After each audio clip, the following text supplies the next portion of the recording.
guys, this is Curtis with Weed Whacker Lawn Care. Hey, I'm in the lawn. I'm in the lawn here with my Skag 32-inch deck mower.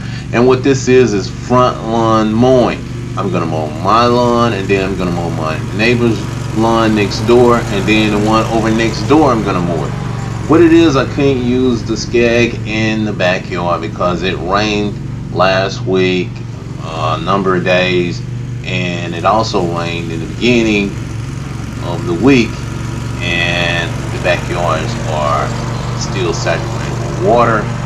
And to put that more in the backyard, it would really rut it up and have a lot of just mud tracks, ruts, everything. It make a sloppy mess to mow the backyard with this here mower because it's rather heavy. That's heavy equipment. So when it's like that, I will not use it in the backyard because I know it's gonna mess up the lawn. So basically, the front lawn is dry. The water has run off in the front lawn. And basically what happens, on the front lawn, they build them up and everything. Well, they want that beautiful landscape because, when you pass by and you see the lawn, you're like, wow, that looks good. So they build it up. Now in the backyard, they always put a slope in the backyard. And some slopes that they have is for when it rains, the water will hit the ground and it hits that slope, and then it runs off and runs into the front street into out here on the street. It'll run there because they got a little slope in the yard, so that that's supposed to prevent it from flooding, so the water has somewhere to run. But sometimes some lawns, people want to go back there and they want to level it.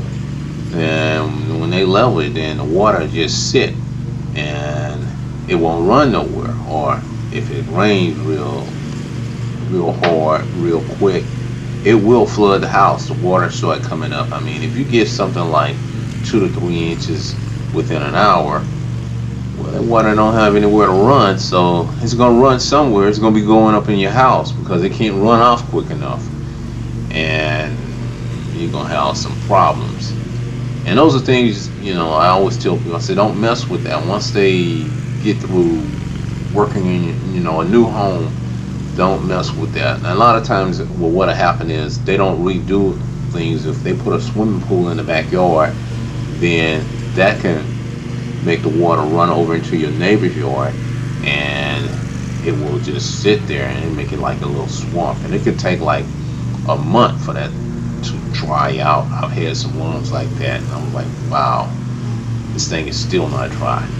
But not to stop the progress of working, I can't use that Skag mower in those lawns, so I have to still get out with a little push mower and carry on the job and walk behind it to get it all mowed up and get it all finished. So that slows me down. But now let me tell you about the Skag. I like the Skag. It's a great mower. It's fast, it's quick, and you can get a lot of work accomplished by using this Skag mower. I mean, average yard with that, when I'm using it, I can get probably about in a normal size yard, mow, edge, trim, and blow. You're looking at probably about 20 minutes, 25 minutes, just depending on the nature of the yard, if you don't run into any problems. So it is very fast and it's very efficient using the Skag mower. I really love it because, hey, it saves time. And when you can save some time, that means that you can earn some more income because you can get X amount of yards taken care of in a timely manner.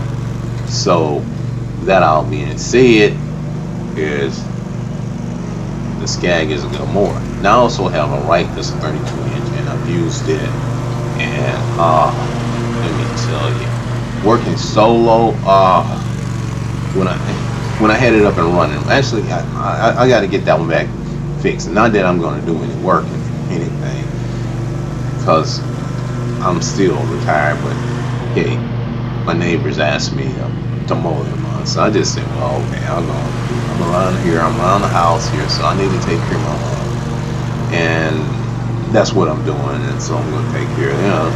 And so as you can see, that's what I'm doing in my own lawn. I'm getting it all, trimmed up and everything, and then I'll come back and I edge up everything and just get it all looking good, man. So right now you see I'm moving the camera over so that I can record me mowing the next door neighbor's lawn over here. That's what it is. So you see the thing, the Skag is moving out. It's gonna save me a lot of time on front lawn mowing because it's dry. And some dry lawn with some dry lawn, hey, you can get a lot accomplished with that dry lawn, I tell you. Especially it's good on these here lawns. I know I always get a lot of questions on will that mower rut? Yeah, any heavy equipment, if it's been raining a lot, it will rut up a lawn. So it's best if you just say, I don't know, a good month and it hasn't rained and the ground is good, you can run all day and you're going to get a good, smooth, clean cut, leveled off, and no ruts or nothing.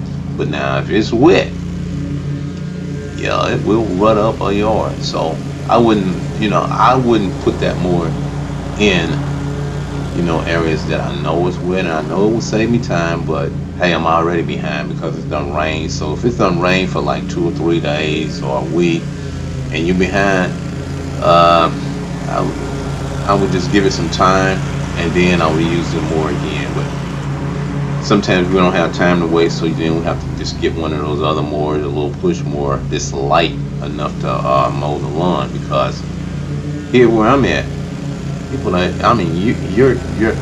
your lawn can be underwater. And as soon as that water recedes, they're calling you, asking you why you didn't mow the lawn. Really? This is all on the news. It's flooding. And don't go anywhere if you don't have to. But as soon as that water recedes, they're calling you, asking you why you didn't mow the lawn. Well, I didn't mow the lawn because it was underwater yesterday, and now it takes time to dry it out.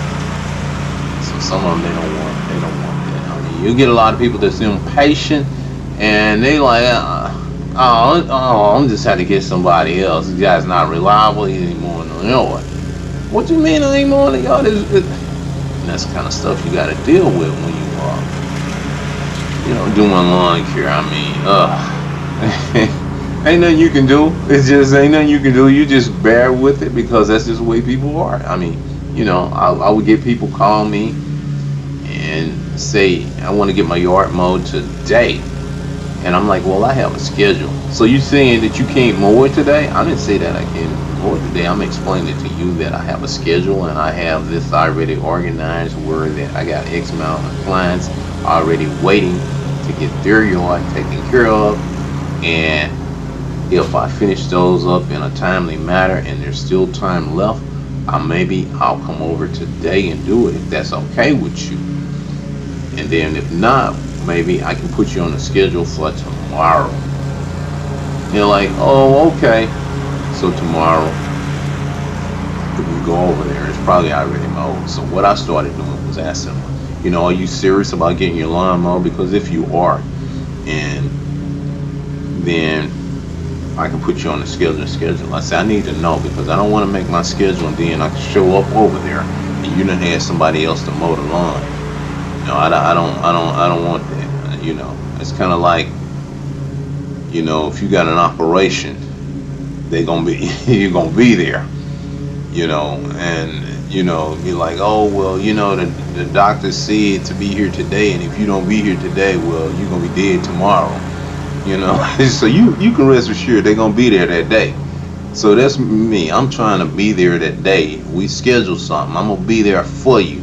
But if I get over there and you're wasting my time, you didn't call me back in a timely manner and notify me that you just couldn't wait, and you went on and had somebody else, you done wasted my time. I could have been somewhere else working and earning some income. But you get these type of people, like, call you a few minutes and you already explain things to them, and they're very, just very inconsiderate of the fact that, hey, this man is working and I just called him and I pure blue and I just wanted to get my yard mowed, and I asked him and he explained to me that he was busy already. So I'd rather for a person just say, well, hey, listen, okay, you busy, and I'm just gonna keep calling people till I get somebody. If I see somebody, then I want them to come right on over, to do it. I understand, because you got some impatient people, and that's part of the business. But I ain't looking for any of that guy. That's the kind of stuff I was dealing with, doing line crew. That stuff gets old. You be like, man, forget this crap. Dealing with impatient people, they want it now. You trying to fulfill your schedule. You trying to keep your other customers all happy and all. You would like to have some more new customers and all at the time, but it was like, man, just forget this stuff. It's time to retire. When I look back over and I think about all the stuff that I went through dealing with customers and all, impatient, they want it now, this and that. And you get some days I get like 10 of them call me and they want it right now. Like you are just sitting around waiting for somebody to call you to mow a lawn. Like, I don't know. I think there's something like they think you like what can I say? A record truck driver. When a wreck happens, a lot of them fly to go see who's gonna go over here and tow this car or whatever. No, I ain't waiting around to see who's gonna call me to mow no lawn. I'm already have a schedule there. We're gonna do this in a professional manner. You're gonna get in line with the rest, and then if you're willing to wait, then you'll get service. If you're not, then hey, move on. But let a person know. Don't jump and say, oh yeah, okay, put me on your schedule and all this and that. No. You know within yourself that you can't wait. You gotta have it right now. So sometimes you gotta have it right now. You should get you a mower and get out there and get it yourself. Because people, hey, man, ain't got time for that. Come on now. And you get them. Men and women, same way. They behave the same way. Oh, well, you think you can do it today and all this and that? I really want it done today. I really want it done today. I can't do it today. I can't. There's no guarantees that I can do it today. There's a lot of things, a lot of factors in play. We got to deal with the weather. We got to deal with the traffic. We got to deal where we are. We just don't know. I don't know what may happen. So I'm just gonna tell you, if I finish in a timely manner, then it would be the end of the day if I finish. And what I'll do is I'll even call you to let you know. And sometimes when you do that, you say, well, it's the end of the day. I'm finished on my route list. And you're like, oh, no, I got it. I already got it taken care of. So then I had to take some more time, waste my time to call you. I could have been at home, but I'm on the phone calling you to tell you that, hey, I finished because you told me that you really wanted to get it today. So I'm trying to prepare today to do it for you. It's an evening time. But you get that kind of stuff. That's just lawn care. There's a lot of headaches. A lot of people don't know. They think it's easy doing lawn care. It's easy out here doing these yards with the right equipment and all. But don't break nothing. Don't damage nothing. It ain't nothing. It ain't nothing always easy. They think it's easy, fast money, a lot of all this and that. But you can make a good income if you pace yourself right and take your time and just don't get all frustrated and, just get down about it. I would get nervous when it would rain because I would be thinking about all those lawns I had to take care of and like, how am I going to recover and how am I going to keep all these people happy and how am I going to do this and not lose customers. Some people work with you, some people won't. I've had days where, shoot, man, I might lose 5-6 customers due to when it rained because, hey, it rained the whole week or it rained the whole month and I wasn't able to get out there and mow the lawn. Well, they don't think about that. They only think about, oh, the grass is high and he hasn't come over here to mow the lawn. And I'm like, it's been raining the whole month every day. It's raining. And all you think about, well, he ain't showing up and mowing my lawn in the rain, which they don't want you in there anyway because it's going to be all soggy, saturated with water, and you're just going to create a mess, And sometimes I would get caught in a situation where I can't use that Skag mower. All I can do is get a push mower, a little light push mower, and a trimmer, and get over there and try to make the yard look presentable. even dealing with all of this rain. But that's the way it is. As you can see, guys, yeah, this here lawn right here, I'm mowing it with the Skag. That was the one over the other neighbor, so I'm getting that one done. So this here saved me some time in taking care of the neighbor's lawn right here. So I getting them all prepared. Now there you are. It's in the back. It is wet back there, so I'm gonna have to use a trimmer, and then I'm gonna have to use maybe a lighter mower because this guy is a little bit too heavy to use back there. So guys, I'm just sharing this video with you on the Skag and what I went through while I was out there doing mowing lawns and all. Yeah, I tell you, I had my days, so it was rough. But when it gets rough, you just got to get tough and keep moving with it, and you'll get it all taken care of for your customers, and hopefully keep them happy, and hopefully you won't lose it. But hey guys, I'm right at almost at the end. I just wanted to share this little video with you with some work that I was doing while I was using my Skag. So I hope you enjoy this video that I put together for you. Hey, I'm out of here.